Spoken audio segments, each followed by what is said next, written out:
ఎలా ఉన్నావురా? బాగున్నారా? నువ్వు ఎలా ఉన్నావు? నేను కూడా బానే ఉన్నారా. ఇంకేంట్రా ఊర్లో విశేషాలు? ఏముందిరా, ఎప్పుడు ఉండేవే. ఈ పల్లెటూరులో ఉండి ఉండి బోర్ కొడుతుందిరా. ఇంకా ఎన్నాళ్ళని ఆ పార పట్టుకొని పొలం పనులు చేసుకోవాలరా. అందుకే నేను కూడా నీతో పాటు పట్టణానికి వచ్చి ఉద్యోగం చేసుకోవాలని ఉన్నా. నేనేమైనా తప్పుగా మాట్లాడానా? నువ్వు అనుకున్నట్లు ఉండదురా సిటీ లైఫ్ అంటే. అదేంట్రా అలా అంటున్నావు? నేను ఇక్కడ ఒంట్లో బాగాలేకపోతే ఎవరు చూసుకుంటారా? ఇంకెవర్రా? అమ్మా నాన్న. వాళ్ళకి కాకపోతే ఊర్లో ఉన్న స్నేహితులు చూసుకుంటారా. అదే సిటీలో అనుకో చెప్పుకోవడానికి చాలా మంది ఉన్నారు, కానీ ఎవరు పట్టించుకోర్రా.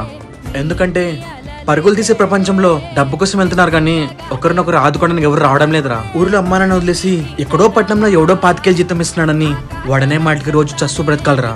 ఒకప్పుడు ఊర్లో జాతర జరుగుతుందంటే దగ్గరుండి చూసుకునే వాళ్ళం, కానీ ఇప్పుడు చుట్టం చూపులాగా చూసి వెళ్ళిపోతున్నాం రా. ఇప్పుడు నువ్వు చెప్తుంటే అర్థమవుతుందిరా. ఇప్పుడు చెప్పరా, నాతో వస్తావా సిటీకి? ఇంత చెప్పాక ఎలా వస్తాను రా? ఇక్కడే ఉండి పొలం పనులు చూసుకుంటూ నా చేతనైనంత వరకు ఇంట్లో వాళ్ళని బాగా చూసుకుంటారా.